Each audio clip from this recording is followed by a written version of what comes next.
always knew that it's not easy. It's comfortable working for someone else because you're going to get that paycheck, right? We focus on excellence. I know we hear people say that all the time, but we really focus on excellence. Yes, we could complain, and a lot of women did complain. That's just not our thing. Have you dealt with any fear or doubt in running your business? We never thought about giving up. Never. Did we experience fear? Yes.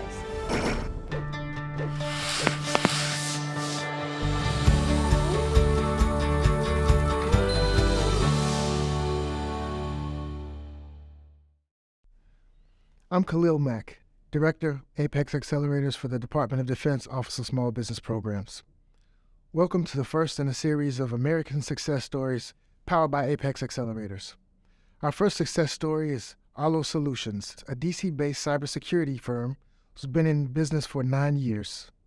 They're a woman-owned, service-disabled, veteran-owned small business, and HubZone. And we have two distinguished guests here today to join us to discuss their company and their experience working with the APEX Accelerators. We have Ms. Lanye Ford, CEO of Arlo Solutions, and joining her is Ms. Arlene Wube, COO and President of Arlo Solutions. Welcome, ladies. Lanye, Arlene, tell me what you were doing before you started the company. Before we started Arlo, so we started the company at an idea in 2013. So I'll rewind back to Howard University. So I came to Washington, D.C. from Camden, New Jersey to attend Howard, where I graduated with a degree in computer information systems and also pledged Delta Sigma Theta. After that, I went on to work in the corporate world. I went to work with Northrop Grumman Information Technology, where I got a feel for government contracting, supporting the customer, the Defense Threat Reduction Agency, as well as supporting Northrop Grumman on the operating the contract. I then went to Illinois to work with Allstate Insurance Company, supporting their enterprise data warehouse, and that's where I really fell in love with data. Then I came back to Washington, D.C. because my husband was doing an amazing job as a promoter, and I decided this is where I'm going to start my journey as an entrepreneur. And I created a company called Suite 202 Events and Marketing to support and create that infrastructure to support what he was doing. We did that for about 15 years. It was amazing. And that's around that time is when I met Lanye. So Taz, my husband, was working with Lanye. He introduced me because I always was telling him how I loved GovCon and I really wanted to break into the industry. And he thought that Lanye would be like the perfect person to do that with. And I feel like the day we met, it just like clicked immediately. Yeah, I agree. Yeah. And it was probably within that same day and hours that we were asking each other, like, what do you do? What are you good at? She asked me the same. And then we came up with this idea of we should start selling our services to them. Over a lemon drop martini. Yeah. Yeah. We're having a lemon drop martini when that idea came to life. But it was perfect. I mean, we knew right then, like, this is it. This is our passion. Now we got to figure out how we're going to do it. Yeah, because we both have a very entrepreneurship kind of spirit in general. Even when I started Arlo, I had another company that I had started with two other young ladies, like literally at the same time. And we were with the other company, we were trying to build this company for like 8 months. I met Arlene, we had a discussion, we were moving forward within weeks. Yeah, we didn't waste any time. The synergy was so perfect. I always say I met my partner, soulmate. Yeah. So what made you want to start your own business as opposed to working for a company where you could work in the same industry? I think that I probably always wanted to, like, subconsciously, when I was 9 years old, I was asking my mom to take me to BJ's to buy candy and sell it at the studio, right? I've always had it in me. And, but I always knew that it's not easy, right? And it's comfortable working for someone else because you're going to get that paycheck, right, every other Friday. But I also knew that there's limitations, and just like even in a corporate world, you have to take time to grow, and there's politics, and you have to build relationships. But I always knew, like, with your own company, you can get so much, more autonomy. I'm able to take everything I've learned from industry, good and bad, and apply the good and stay away from the bad in our own company, and we have that autonomy to do it. So always wanted to own my own business, enjoyed the process with my husband. We have a restaurant even today, enjoy it. I love to be able to have a vision, have groups of folks to, be able to implement that without too much bureaucracy, right? Or we actually the decision makers. Yeah. She said she manages the talent. Yeah, that's what I say. They're the talent artists, and I get So we're the one out here doing all the talking, but Arlene actually prepares us. Okay. And so long for my background is I came from the greatest city in the world, which is Chicago. Yeah. DC is my second favorite city. Okay. And I served in the greatest service in the world, which is the Air Force. I'm a very proud veteran. I'm always say Chicago made me and the Air Force raised me. And when I was in the Air Force, I started in IT. So I started at the help desk. So literally started from the bottom. And I had this opportunity to work on this new space that they didn't even have a name for it at the time. Now we call it cybersecurity. So I always say I've been in cyber before it was sexy. So though I look young, I'm something like a vet. Okay. And so, from the Air Force, again, always an entrepreneur spirit. I've always done even promoting. I've always done club promoting. I've always been involved in nightlife. Even as I was in the Air Force, I was even promoting in Italy. And so once I got out of the Air Force and I moved to D.C., which wasn't necessarily an easy move. I stayed on a friend's air mattress for a year or so. Got into government contracting work. And also I started promoting in D.C. And that's where I met Arlene's husband, Taz. And Taz, and we always say, I just need you to, you need to meet my wife. And so, as what I figured out is I had already been working with his wife because Taz was the front end. But I loved working with him so much because he always came with all these spreadsheets and the numbers and, was so organized. And I hadn't worked with a promoter that was so organized like that before. But I realized I was working with my partner. The puppet. He was just a front man, right? And so from that, like Arlene said, as soon as we met, it was so much synergy. We immediately just started saying, who do you know? Where do you know people? We started really, really quickly with understanding the relationship piece of it. We need to go out and reach out to the folks that's in our sphere of influence or control. Mm-hmm. And that's what we did. We would go and meet anyone that we could. At restaurants, we would come with paper PowerPoints. They want to talk casually. We that's great. Love that. But could you look at this document, right? We were so committed and focused on it. I would consider it almost like an obsession. It's all we thought about. It's all we talked about. It's all, I think we may still be obsessed because it's literally still all we think about, all we talk about since the moment we met. Yeah. Arlene did. She said she graduated from Howard. I graduated from the real HU, just Hampton. That's right. Yeah. It's the real HU. Definitely. And here we are. All right. So the company that you started is called Arlo Solutions. Can you tell us a little bit more about the company itself? Well, Arlo is DC based. We started in 2014 with the EIN and a great idea. Mm-hmm. Today, we are 9 years later, 80 employees. We are focused on 3 areas: cybersecurity, intel, and program management. We have 85 employees. 85, and we are counting. Okay. We are counting. Okay. We were at 2 for years, right? And we will always hear folks say, after you get that first contract and 2 people, I'm telling you, it's going to take off. And it did, right? But it does take time. 3 years to build the foundation and work with APEX and PTAP, right? And organizations that want to support you. 3 years before we made a profit and actually won a contract. Wow. Okay. And so when we say you have to be dedicated and patient, and probably have another job.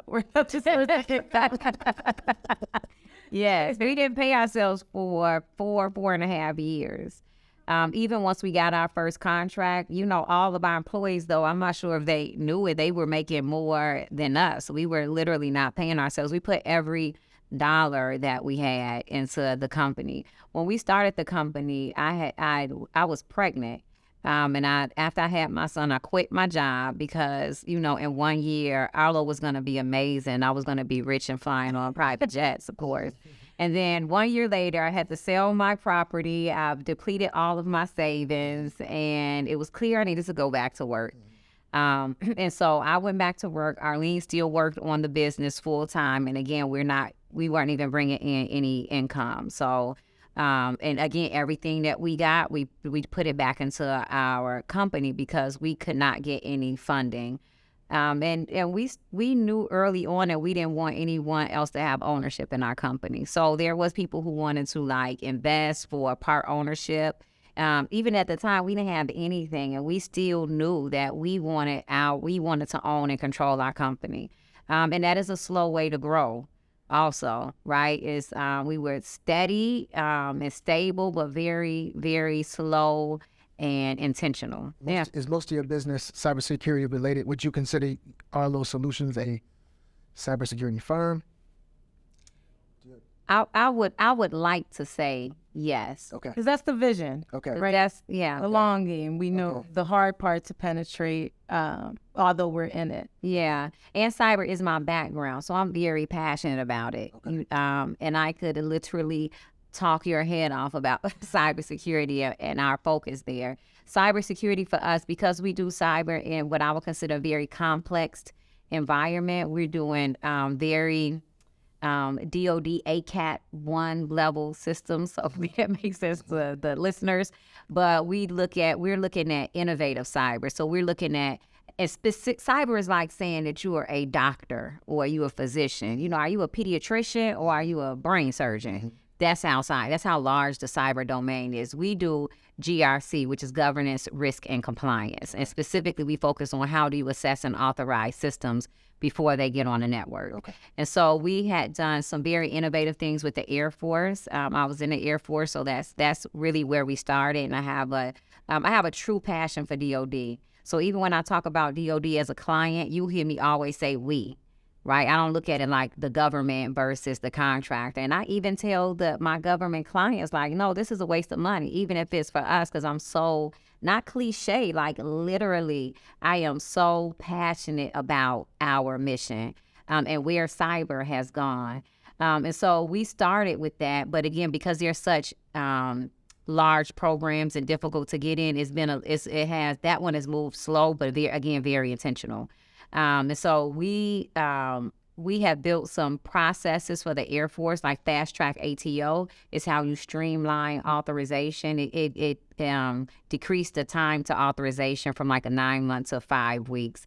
And so from that, we really catapult because now agencies are looking at, how do we secure our systems but also move quickly with it? How do we assess constantly? How do we do continuous authorization? It's very difficult for DoD because DoD is very compliance-based. So you need someone in this space that understands cyber, that understands DoD, that's open to what industry is doing, and you can bring all those things together, and that can have difficult conversations with the clients. I won't go into a situation on the cyber side where I can't directly tell you, I get it, sir, but this is wrong. Or, this is a better way to do it. And so that's really been our focus on the cyber side, which is going to be slower to grow. We could go out there and just compete for any cyber contracts, but that's not necessarily what we want to do. We truly want to move the needle when it comes to cyber. So I would say most of our work is at the strategic level. So even on the cyber side, we do we have contracts to in DoD for CUI, for personnel security, but we're looking at it from a strategy perspective. So we work at the agency level, like headquarters, and help them develop strategy, implementation plans, and that type of thing. So taking it back from the beginning, because it's obvious that you are very, very knowledgeable about cybersecurity, among other things. And Arlene, you're very knowledgeable about running a business. But how different of an animal is it to run a government contracting company? How long did it take for you to realize how much you did not know about what it would take? I think we knew pretty immediately that we didn't know a lot. Like, it was very evident. And that's why when I say I met my partner soulmate, I know it sounds cliche. I'm not even talking about personality, which that is the icing on the cake. Because if you with someone all the time, I mean, Arlene and I, we could sit on the phone, laugh, joke, even now, 9 years from now. And you need that type of partner because there's so many difficult things that you go to. So that's one part of what I mean by partner soulmate. The other part I mean is Arlene is strong on that back office on processes. You know, I can bring anything. I always go, well, what's the process? This didn't work because, you know, I actually don't want to hear about it. Did you write it down? Is it repeatable? Right? And I'm more so like, well, about the people. We have to have, like, it's such a good max. So not only necessarily the skill set, my focus is the people. And so even when we run our business, it's almost split down the middle on how we run it because Arlene is going to focus on all the infrastructure, the back office, the operations of the business. And I'm going to focus on how do we get business? Are the people good? Our program management, what are the vision, the strategy? And so when you have a business, you need someone that's strategic and you need someone that's very tactical. So that's why I really highlight when I say partner soulmates, because we both really fit both parts. And I think knowing the benefit of Arlene's background, Arlene is very cautious. I mean, cautious, like compliance, like I's dotted, T's crossed. And in government business, you need someone like that because everything is compliance. Even, I mean, every certification, it's constant compliance requirements that we have to meet. Yeah, I would agree. Yeah, so once we realized that, especially building the infrastructure and the compliance piece, which was really difficult, we knew immediately that we didn't know that and that we needed help. So that's when we started reaching out to places like DC PTAP at the time, now APEX.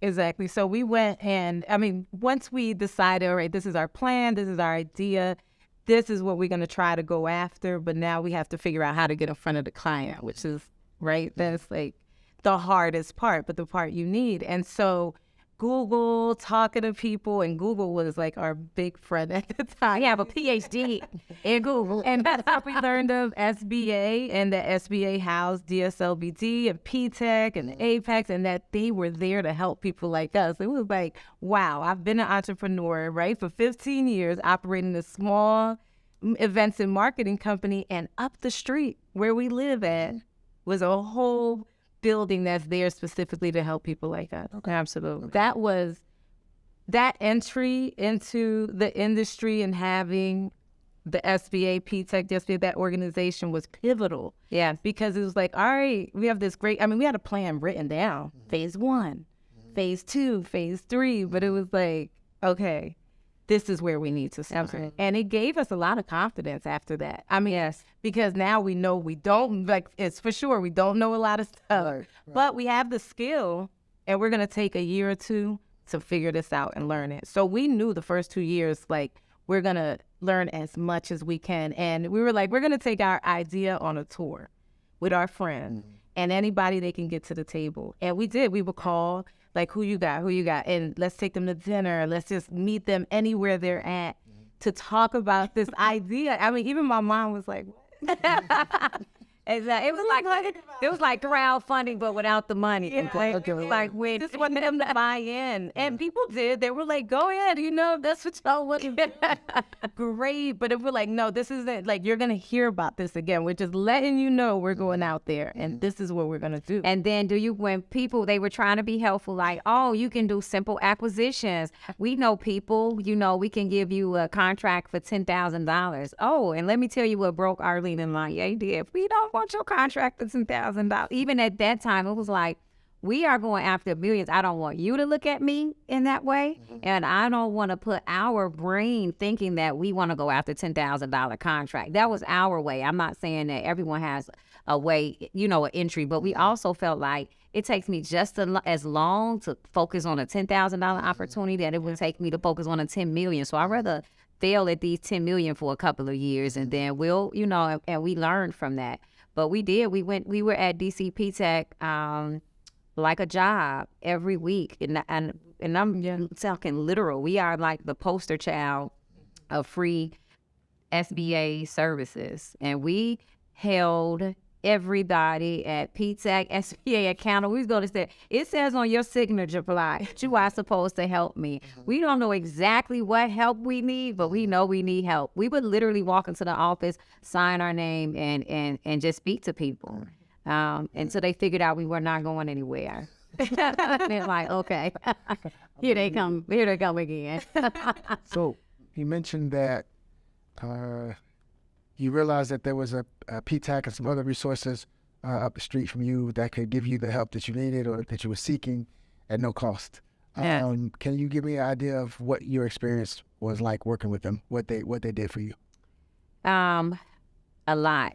Arlene mentioned it, that one of the most important things that you can have just in life is confidence. And I think having the support of someone like a PTAC and an SBA behind you, it did give us a level of confidence versus initially we didn't have a mentor. We didn't have someone to ask, like, how do you do this? What is this RFP? We literally Googled everything.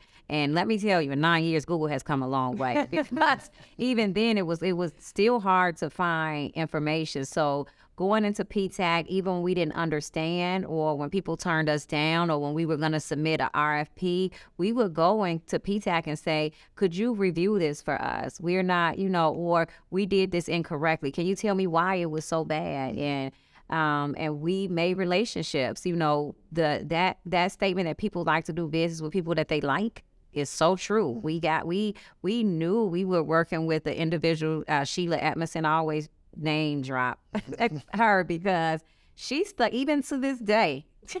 She has been by our side, and she's left and went to a different organization. And just still, she bought into us and was so supportive. So if she would see any classes that came up, she would start emailing us for matchmaking events. She was like, hey, this is what you all should be just come here to the matchmaking event. So it was not only that we learned, it was a lot of sharing of information. We got the opportunity to listen to other small businesses. I think it helped us develop our strategy. I considered us to be a little different than what I saw some of the small businesses doing. So we would come to some of these events in PTAC, and small businesses were just complaining. I can't talk to a core. No one calls me back. And I mean, they were upset, right? Because they weren't, and we were like, oh my goodness, first of all, they this upset in front of the customer. Like, why would they want to talk to you now? You're going crazy. One, and two, we were like, we literally told ourselves we will never be like that. We reverse engineer. We listened to all the things that they said didn't work. And we say, okay, well, how do we fight that?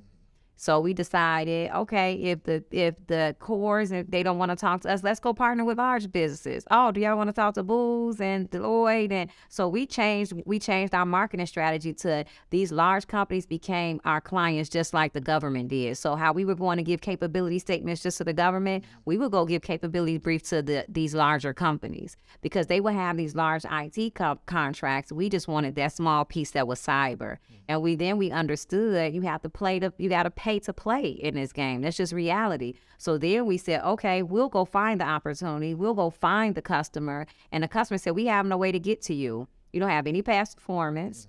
You don't have a facility clearance. You're not on a contracting vehicle. And so we said, we got you. We know somebody that is. Could you give us this as sole source? Okay, so we went and found a company that has these, and we went to the company. We're just pretty much going to hand this to you. We're going to write the proposal. We're going to do everything. And, you get 3 bodies, we get 1, right? So we had to also humble ourselves, take what we could get. You had to, again, bring opportunities to the table. People do not want to talk to you in this business unless you have opportunity, period. That's just the reality of playing in the small business space. Yeah. In this day and time, how do you differentiate Arlo Solutions from other companies in the industry? I think that Lanye mentioned some of the differentiators even when we started, like being able to be vulnerable and going out there and using the no-cost services that are there to help small businesses enter the GovCon industry. I think that, just being able to be innovative in our approach because the government are people, right? Just like anybody else, and trying to figure out that intel and all we needed to know about the client and the agency so that they want to listen because their time is limited. So being super prepared we noticed made us different than the people at our level starting up, right? Like, no one's going to give us anything. And nobody cares what we don't have or have. Exactly. What everyone really cares about is how can we help the mission of the customer, because they have a situation they have to take care of, right? It's not always about us. And we learned that quickly when we were attending a lot of the conferences, like Lanya said, where people are like, I'm a tax-paying citizen and I'm here, where's mine? As opposed to, right, like, okay, this is open for everyone, but how are we going to change our approach to benefit the client, which then will benefit us, right? Yeah. That's business. And so I think that's one big differentiator when we started. I agree. And I think that's why we call ourselves Arlo Solutions, right? We are really solutions-based. And we, like, honestly, we focus on excellence. I know we hear people say that all the time, but we really focus on excellence to the point that Arlene and I probably drive everyone around us insane. That's how much from the beginning to now we focus on excellence and we focus on accountability. And I think even as a small company, we didn't even go into a situation if we felt like we couldn't deliver excellence. We turned down a lot of work. We grew slow because we wanted to grow slow. In some cases, we could have taken on contracts that we turned down. So I think that was one piece that we have then and that we have now. Another I think that makes us different is we were able to lean into what is different about us is actually become a benefit. And there's not a lot of Black and brown women in the STEM community. And so it was difficult. And yes, we could complain, and a lot of women did complain. That's just not our thing, right? But we leaned into being a woman. We dress like women. We look like women. I'm not trying to act like a man. If I want to dress sexy at work, I'm doing that, right? I am who I am as a woman, and I'm still want to deliver excellence. And we didn't shy away from that. What has happened from that, I think we have like a coalition of support that has happened unintentionally, that people are excited to rooting. Yes, we have a lot of alliances, but I really think it comes from being authentic, like being our authentic self. We walk in a room like we are, and it was difficult. The STEM community is a very male-dominated industry, and so it does. You have to work really hard to be confident in that space. When you get invited to the table, it still takes a lot of confidence to speak up when you get, at the table. And so I think because when we were at the table, we spoke up in our Chicago twang, and right? And I think it resonated with people, the authenticity, and that when we are with our clients, we honestly say what we mean. And mean what we say. And and we're going to give you feedback specific to your issue. If we can't do it, we won't. And if we can, guess what we do? We go help you find someone. I've got with government agencies, and they're like, we would say, I can't do this, but you know what? I have a good company that I think you're fine. We're very partner focused. We don't compete, right? We have frenemies. We're going to compete if we are on this specific opportunity. Oh, I'm coming for you. I'm competitive. But after that, may the best person win, right? And so that's how we've really made ourselves different. We didn't make a lot of enemies, and we were all about partnership. Well, I mean, I think you definitely hit the nail on the head. Just as far as like how you described authenticity, I think that's a major draw. I mean, you saw that in the panel discussion, right? Well, I saw it in the panel discussion. Y'all are authentic. Y'all are yourselves. With the twang. I appreciate that, because I coming up in DOD is, for me, that's been, I think, when I was younger, that was very difficult. I always tell the story, and I remember I was working for DIS, and they had me do this briefing, and this guy chose me to do a brief, and I got up and I said, hi, my name is Lanya Ford, and I would like to, I forgot the information that I was supposed to be briefing, because I was so focused on speaking like the crowd, but no one in the crowd looked like me. Right. And so it really is a struggle sometimes it's a struggle to be your authentic self in a space where they say like you a unicorn. Yeah, unicorn is beautiful, but sometimes unicorn can be like, you're sticking out like a sore thumb. And so we had to really learn how to navigate in that space. When we first started, we would have to bring, and this is the truth, we would have to bring Arlene's husband to some of the meetings with us. Okay. Because people would not respect that I had this expertise and would not want to necessarily speak to me. They would be in the meetings speaking to him, and that's what I mean, that I could fight that and say, how dare you not respect a woman and not look at me? Or I could just go find a man, come sit up here with me. Once you get to talking, you warm them up, I'll jump in there. That's what I mean, that we just reverse engineered it, right? We know what the issues are. And we just figured out solutions to it. But that is a lot of barrier to entry if you're going to be a woman in not only GovCon, but in something that's very technical. They want to give us admin related work, right? Not the type of work that we do.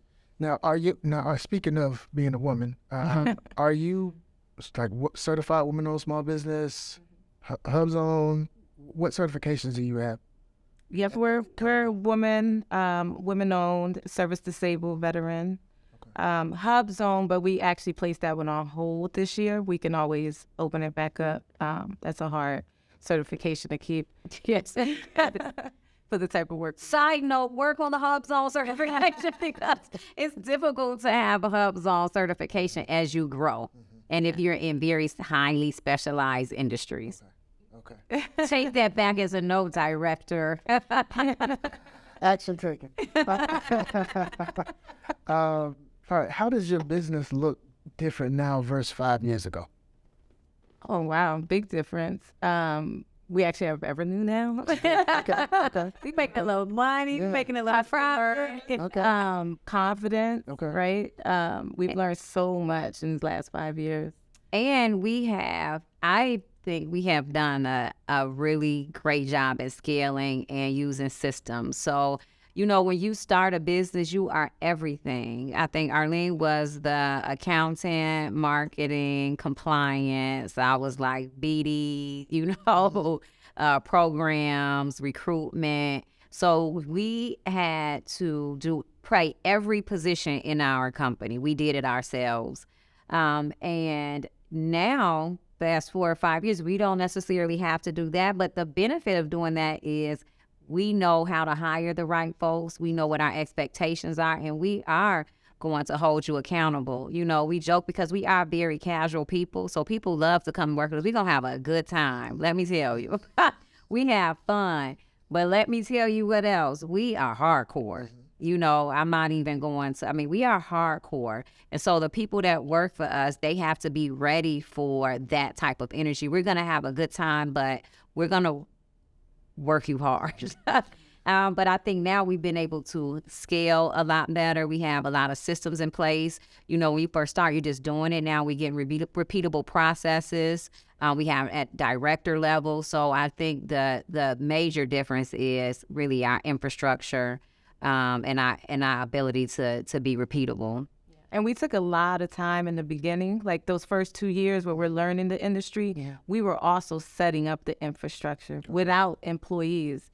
And we don't hear a lot of people say that. I don't know. For us, it was right or wrong. For others, for us, it worked out because we wanted to be prepared when we brought that first person in. Like, I still remember onboarding our first 2 employees and how important that was for us. Like, we didn't even sleep. We were so excited that they would have the best experience because they could have went to work for Booz. They could have went to work for Raytheon, but they chose us. And it was like, all right, this is going to be the most special experience you see. And they're not even with us. They went on to work government, but they still tell us how they were impressed. And we sent the private car for them. We sent, but that's how we feel now.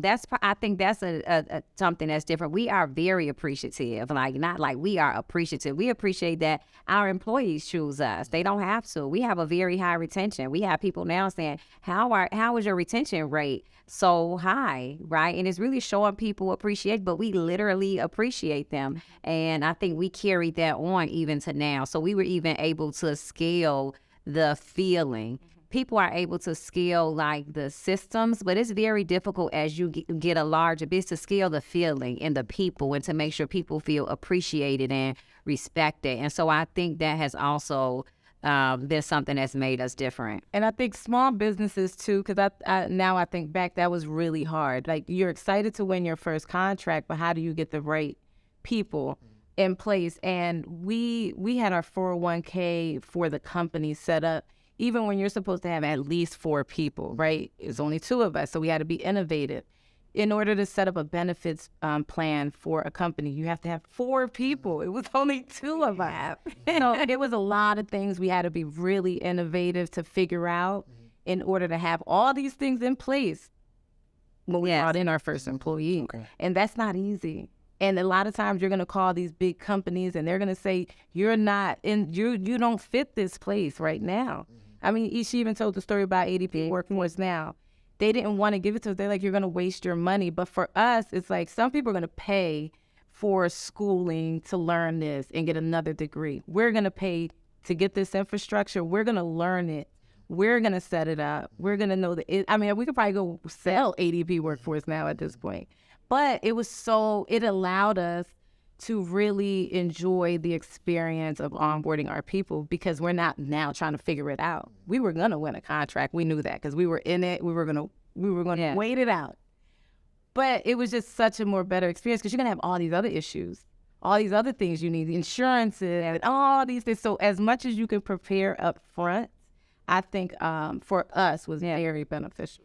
And I think that there's different ways that companies can look at growing smaller companies. And we have benefits to not having a mentor, I believe, because we didn't follow some DOD standard. So we didn't know even what other people were doing. So we did it our way, which we found out was different than what everyone else was doing. But thank goodness. But when we didn't pay ourselves, we were making money. When I say we didn't pay ourselves for 4 and 5 years, we put all of our money into other people, right? We made sure the first person we brought on was an accountant. We made sure that, people said that you should get the people, like you should win the contracts, and then you should try to get these high-level HR. We did it the other way because we kept thinking, and we need a high-level HR person to build out the processes, or I need these high director-level people because someone has to build this out. Everyone else was saying, no, use it cheaper until you get more people. So we didn't we didn't buy into that. So we had a heavy overhead early in our company, and we were okay with that because we really wanted to build an excellent company. It wasn't only about the actual contracts. Like, we want to represent excellent. So for everything, we found the best person. Imagine we weren't paying ourselves. We were paying people like $150,000 on our overhead without paying ourselves to make sure that they could help build out our infrastructure. It was really important to us. And our accountant was like, you guys don't have anything to count. Yeah, and we were like, it's okay. Just set up our ADP workforce now, our general ledger, all of these, everything. Set it up really nice because when the money comes, you're gonna have that. So and it was nice because she believed in us so much. She went to Howard University. I'll just throw that out there. She believed in us. I want to tell a story about her. You should, but she believed in us so much that she even tailored how she was charging us. Okay. She was like, I'm gonna do a different approach for y'all. No one how many employees you have. It was only 2 of us, right? So it was good because today she's our CFO. Okay. Right. So she truly had that belief in us from day one. I always try to think through if it is a small business watching this, like a nugget that, they would get. And I think even for the story of the accountant, when no one even wanted to take us on as an accountant. We went around and looked for CPAs for accounts because we didn't have any employees. And we really didn't have any money. We couldn't afford this particular accountant, I think, felt sorry for us. And even her partner, she had a business. Her partner declined to work with us. She felt sorry for us. Like, you know what? I'm just going to help y'all out. So she came on for a nominal amount. And she was on for like maybe a month. We won our first DOD contract. And when we won our contract, we had been told, you can get this contract in your hand. You could take this to the bank. And you can say, hey, bank, I have this contract. Can you pay my payroll? I need money for payroll. Yeah, nah. And we heard that more than we heard. Everybody said, well, got a contract. Wow. But people will let the barrier of entry of the financial piece not let them start. Now, we didn't know how we were going to get the money. Like I said, we were obsessive and very crazy, right? And so, but we still went after it, not knowing where we would get the money. We could not get the money. We didn't have after a win. We had payroll coming. So now that we have payroll coming up in 2 weeks, Do you know this accountant that we just met a month ago paid our payroll? I can't remember how much it was, maybe $40,000-$50,000. But so when we say that we really believe in people and we're here because of the help of not only like the PTAC and the APEX, is really from individual people that really, saw something in us and wanted to help. She didn't ask for anything. We didn't pay her anything. We literally just met her a month ago. She paid our payroll. And now she retired her business, and now she's our first CFO. That story gives me chills a little bit. Yeah, it is. It's the power of people, of individual people. Not only these programs, but it's a lot of power. Every little small thing that you do to help a small business or it matters. It really matters. One small decision for them, for a small business, could make or break our business. And so, yeah, we've been really fortunate and blessed by the people in the village that we have. Can you tell me who some of Arlo's customers are? Well, our favorite customer, of course, is DOD. I grew up in DOD and Air Force, but I would say our favorite customer, and I'm not just saying it as a pitch, right? Most of our work is in DOD. Yeah. So we're supporting the Office of the Undersecretary of Defense, the Secretary of the Air Force, Mark Syscoms. We're at USDA. USDA as well.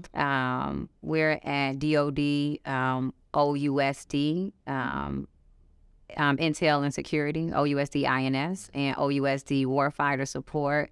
We're at the DOD PCA Office, Principal Cyber Advisor. That is the highest cyber position in the DOD, appointed. It's an appointed position. It's a very new role. As you see, I'm excited about that work. And then we support the Air Force PCA, and we also have work with USDA. Okay. The accelerators help businesses also play in the space for local and state government as well. Do you have any interest in getting in those arenas, or will you just stick with government industrial base? That's where we started. That is where we started. We didn't have a facility clearance when we started, and all of the majority of our DOD work, you have to have a clearance. So that is a barrier of entry. So but we knew that we wanted to do federal work. So we started with local DC government. Okay. So that was our first contract. Okay. And then but we knew that we wanted to go into federal. I would say that now maybe we would go back and look at local, state and local government, but that hasn't been a focus area for us. Okay. So we started in DC local government. Again, we frequented the DC resources like the PTAC and the SBA office there. And just a couple of days ago, we were named SBA's Persons of the Year for DC. So we are the Person of the Year for 2024. That's that full circle moment. That's a full circle moment for us. And being invited on the APEX panel for the DOD MPP was a full circle moment, because it reminded me of when I was sitting in that seat, not knowing much of anything, but really wanting to learn as much as possible. And then to be up on stage and people want to hear, that journey and what we've went through, I think it was just like amazing. I agree. Full circle. Yeah, that's why we talk so much. Because we remember, that's why I said my focus, we're talking, but I'm thinking of what did I want to hear when I was sitting in that seat? Tell me real stories, real issues that you had. Be honest, be frank. And so when we get the opportunity to speak, that's what we want to do. We want to give small businesses some tidbits, but also some things that even if we, to let them know, don't quit. Keep going. It's hard. We won't deny it. Keep going, keep going, keep going. That really is our, that's really the claim to fame, is that you just don't stop. So have you dealt with any fear or doubt in running your business, or ever thought about giving up? We never thought about giving up. Never. Now, did we experience fear? Yes. Right? There were times where, like Lanya explained, where were we going to get the money for payroll for our first contract? But never too fearful that we weren't going to find a way, right? There was never a moment that I thought let's stop. We're going too far. Never. No. The deeper we got into it, the more responsibility we knew we had, and we knew we had to make it happen. Like it was nowhere in the world we were going to bid for contracts, tell folks to come work for us and not make payroll, right? It was just never a doubt. Now, there was some fear, right? And I think that's where the people like our CFO probably saw, like she believed in us. She watched how we were developing and growing the business. And I think that it was probably even more people that wanted to help us at that time that knew, right? Because we didn't tell that many folks who didn't need to know. But I think if more people could, they would, because they knew that there was no doubt that we were going to make this happen. Sounds like the two of you turned fear into fire. Yeah. Yeah. Right. Because fear could either get you stagnant, stuck. You know, a lot of people are so fearful that they can't start. And then other people use fear to motivate them. I'm too fearful to fail, so I have to go and do this. And I think the fear that we felt was that fear that pushed you. It wasn't the fear that made us stagnant. It's like, okay, we have to go hard. So, you know, and we probably always, the only fear I can think of in general in life is the fear of failure. And so because of that, we just have always been over-prepared. Overly prepared. You laugh, you know, but we overly prepared for everything that we do because of that fear of failure, right? We don't want to fail. Can you share with me the biggest lesson you've learned in running a small business? There's so many lessons, and I feel like we learn them every day. I think it's very similar to parenting.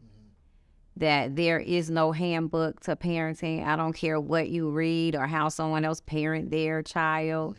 Owning your business is the same way. No two businesses are alike, and there truly is no handbook. You really have to take different bits and pieces of information from different organizations, people, and then, you know, create or integrate that into the way that you run your business.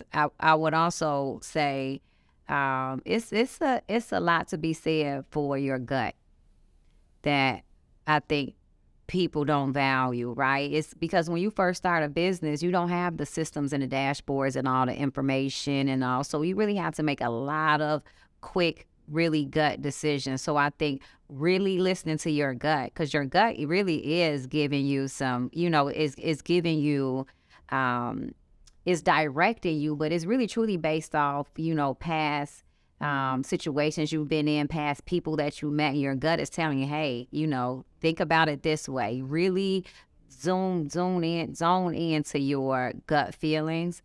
And then you really have to be comfortable with having difficult conversations.